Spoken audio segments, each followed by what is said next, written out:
الحضور الكريم، معكم محدثكم ريان مطر. أهلا ومرحبا بكم في إحدى لقاءات معهد إدارة المشاريع فرع المملكة العربية السعودية. في هذا اللقاء الذي يعد من أحد إنجازات المملكة العربية السعودية، يسعدنا في لقائنا هذا أن نستضيف الأستاذة حنان المزيد، والتي تم ترشيحها من ضمن أفضل 50 قائد إدارة مشاريع مستقبلية على مستوى العالم من معهد إدارة المشاريع الأمريكي، كما تعد أول امرأة سعودية حاصلة على شهادتي البرامج والمحافظ الاحترافية. فأهلا ومرحبا بك أستاذة حنان. حياك الله أستاذ ريان. في بداية هذا اللقاء أستاذة حنان، لو تخبرينا عن نفسك في بضع كلمات. السلام عليكم ورحمة الله وبركاته. بسم وعليكم الله السلام الرحمن ورحمة الرحيم. الله وبركاته. في البداية أود أن أشكر معهد إدارة المشاريع في المملكة العربية السعودية على هذه الاستضافة. اسمي حنان سعد المزيد من الرياض. حصلت على شهادتي الماجستير والبكالوريوس في مجال نظم المعلومات من جامعة الملك سعود في عامي 2010 و2014 على التوالي. أعمل حالياً في مكتب إدارة المشاريع التابع لمستشفى الملك فيصل التخصصي ومركز الأبحاث في الرياض، بالإضافة لعملي التطوعي كمديرة لأنشطة المنطقة الوسطى في معهد إدارة المشاريع. لدي ما يقارب 11 سنة خبرة في مجال إدارة المشاريع. ما شاء الله تبارك الله. أستاذة حنان، لماذا اخترتي مجال إدارة المشاريع خاصة؟ أخ ريان، مجال إدارة المشاريع هو مجال ممتع، كذلك هو مجال لا ينطبق على الحياة العملية فحسب، بل هو ينطبق على سائر أنشطة الحياة.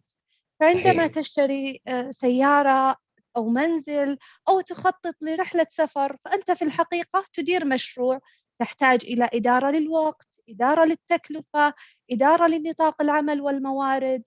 أستطيع أن أختصر الكلام وأقول أن اهتمامي بالتخطيط بشكل عام دفعني لاختيار هذا المجال. ما شاء الله تبارك الله. لو تخبرينا عن الجائزة وكيف حققت هذا الإنجاز، وما هو الدافع للمشاركة في هذه الجائزة؟ بما يخص الجائزة، جائزة أفضل 50 قائد مشاريع عالمياً هي جائزة مقدمة من معهد إدارة المشاريع العالمي BMI، حيث يقوم المعهد باختيار وتكريم 50 قائد للمشاريع المستقبلية من الشباب البارزين عالمياً الذين لديهم القدرة والشغف على إدارة التغيير والإبداع في مجال إدارة المشاريع. أود أن أنوه أن هذه هي النسخة الثانية من برنامج أفضل 50 قائد مشاريع، حيث أن معهد إدارة المشاريع العالمي بدأ هذا البرنامج في العام الماضي 2020.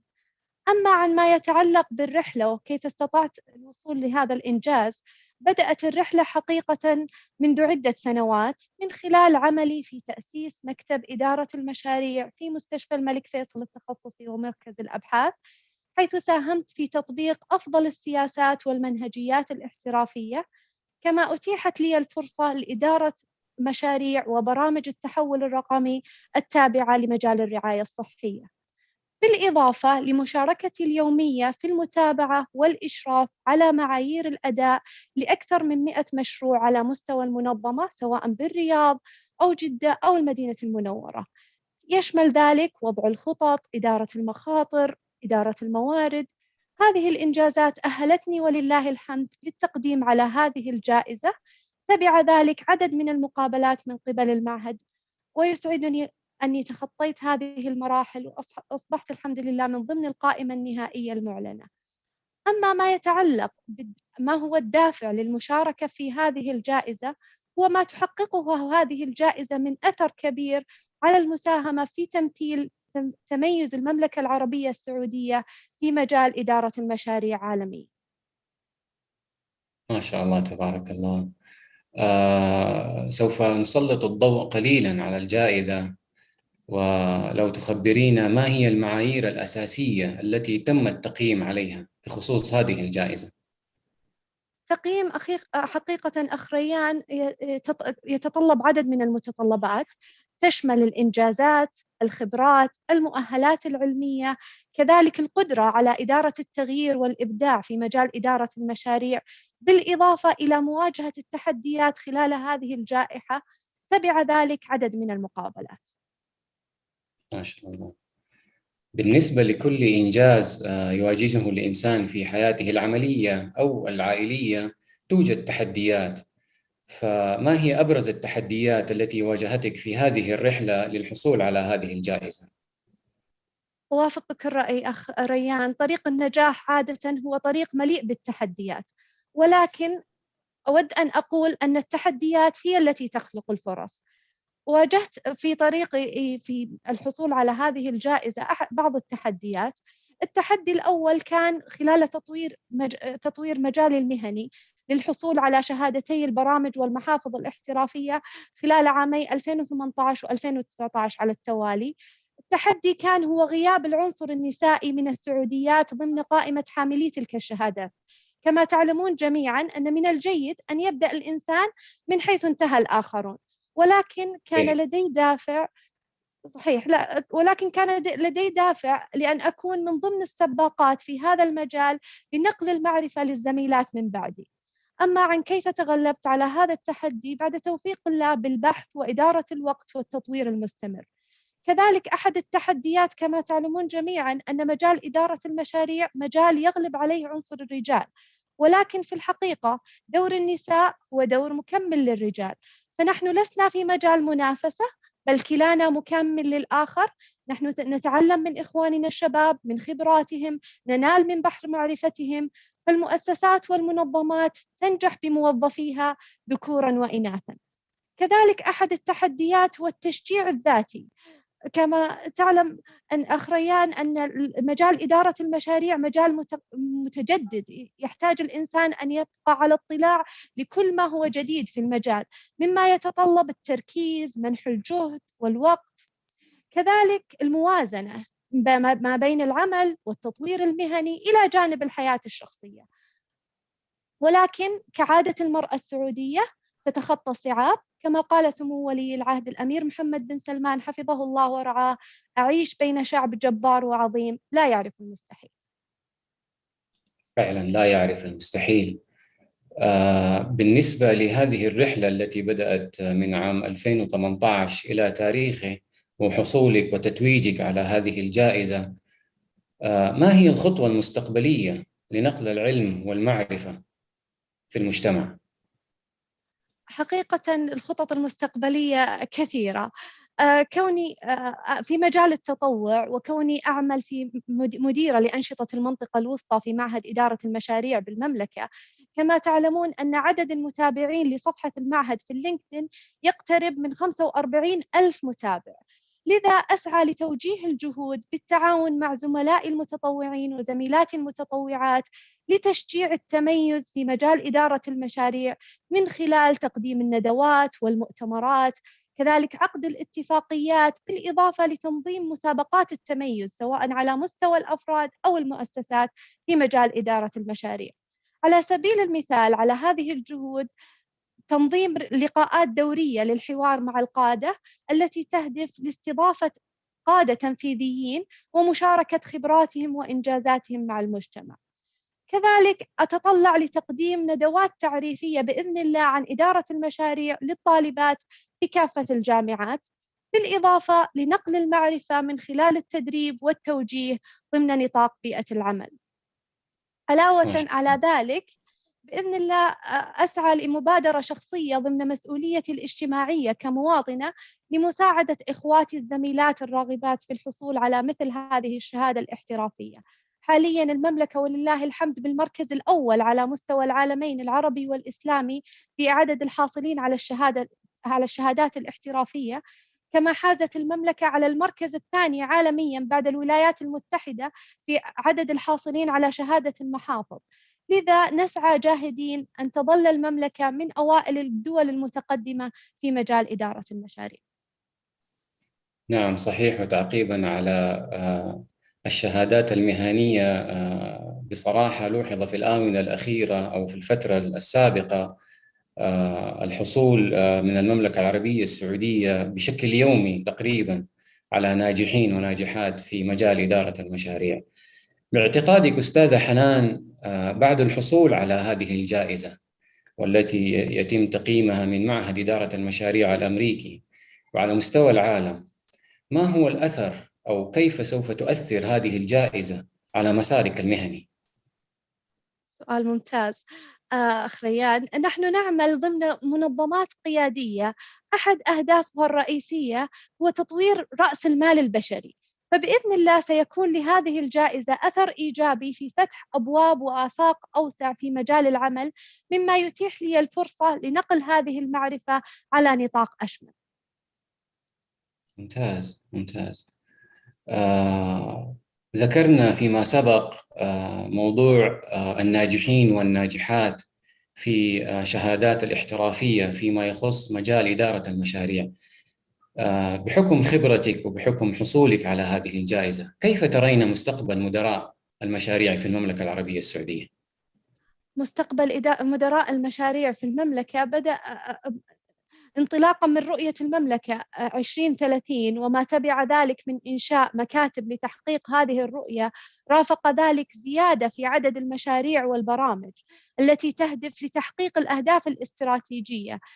مع كل هذا أتوقع مستقبل واعد لمدراء المشاريع وتوفر فرص عمل مميزة، مما يتطلب منهم الاستعداد لهذه الفرص ورفع مستوى أدائهم من خلال التعليم والتطوير المستمر. مرحلة الإنسان في التطور والتعليم المستمر مرحلة لا نهاية لها، وبحصولك أول امرأة سعودية على شهادة إدارة البرامج والمحافظ، وحصولك في عام 2021 على أفضل قائد إدارة مشاريع مستقبلي، ما هي خطوة النجاح التالية التي تودين تحقيقها؟ طموحنا عنان السماء. كما تعلمون أن النجاح رحلة مستمرة، كلما نجح الإنسان كلما تولد لديه طاقة وشغف لبذل المزيد وتحقيق الأفضل. أحد أهدافي قصيرة المدى هو البقاء على اطلاع دائم ومستمر بكل ما هو جديد في مجال القيادة وإدارة المشاريع. أما بالنسبة للهدف طويل المدى، أسعى لأن أكون إحدى الرائدات اللاتي يتركن بصمة في مجال إدارة المشاريع ومثالا محفزا للمرأة السعودية الناجحة. صحيح. دور البيئة المحيطة بالإنسان سواء كانت على المستوى العملي أو على المستوى العائلة لها تأثير في النجاحات وفي الأهداف التي يضعها الإنسان لنفسه. بظنك ما هو دور البيئة سواء كانت بيئة العمل أو بيئة العائلة في الحصول على هذا الإنجاز؟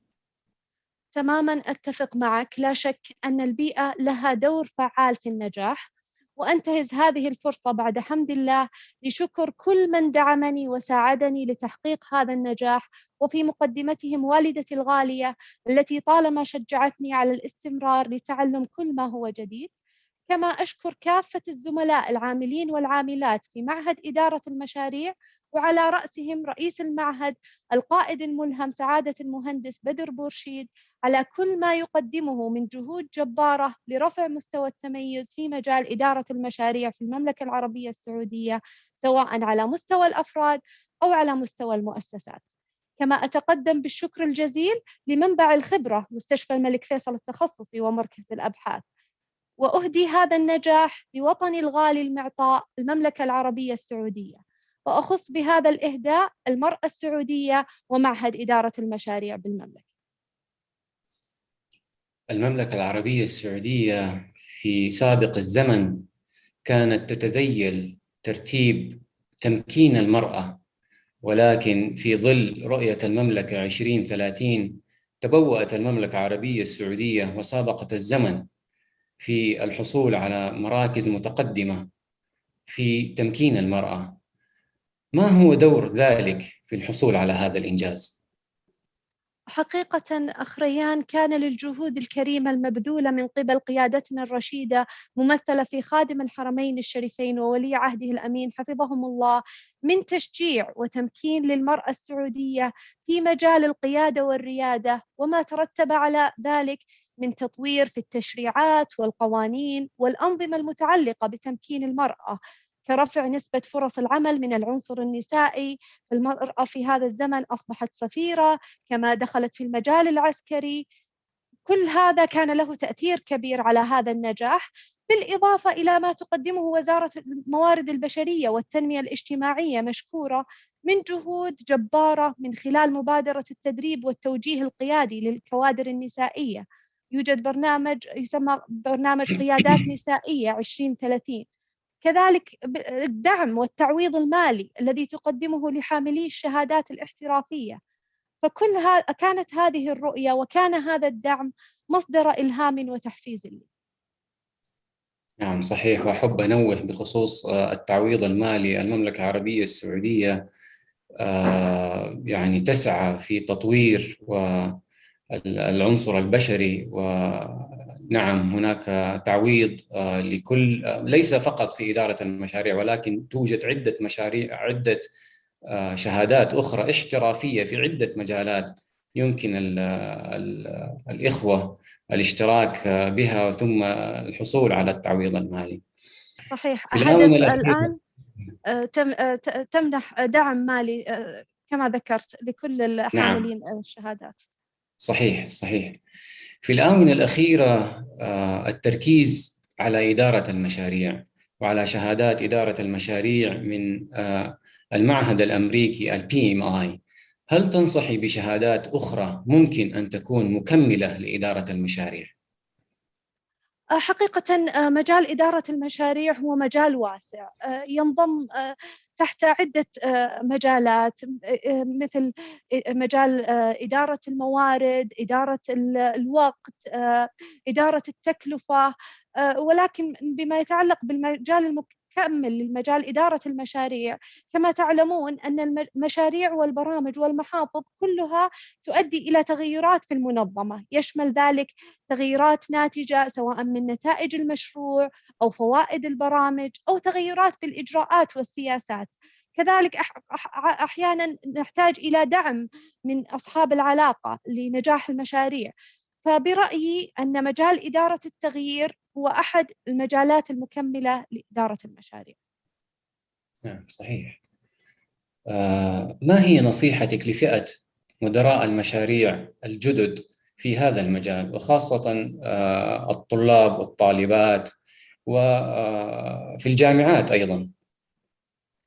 أنصح إخواني وأخواتي المهتمين والمهتمات بمجال إدارة المشاريع أولاً بالتطوير والتعليم المستمر والتحفيز الذاتي، كذلك أخذ المعلومة من المصادر الموثوقة والمدربين المعتمدين. كما أنصحهم بالاستفادة والتعلم من الأخطاء. الحياة تجارب، والعاقل من تعلم من أخطائه لكي يسعى للوصول لما يطمح إليه. كما أنصحهم بوضع أهداف سنوية قصيرة وطويلة المدى والسعي لتحقيقها، والتعلم كذلك من القادة الناجحين والاستفادة من خبراتهم. وأخيراً وليس آخراً، أنصحهم بعدم استعجال النتائج، فجني صحيح. الثمار يتطلب الصبر، وبإذن الله سيكون النجاح والتوفيق والتميز حليفهم. في الختام نشكرك أستاذة حنان على هذا اللقاء،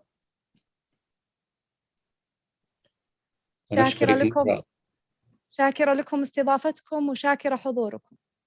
ونشكر مرة أخرى على هذا الإنجاز العظيم الرائع المسجل باسم المملكة العربية السعودية، ونتمنى لك المزيد من النجاح. الشكر موصول لكم أنتم أيها السيدات والسادة على حضوركم الكريم، وبإذن الله نلقاكم في لقاءات أخرى في مجال إدارة المشاريع. دمتم بخير، والسلام عليكم ورحمة الله وبركاته.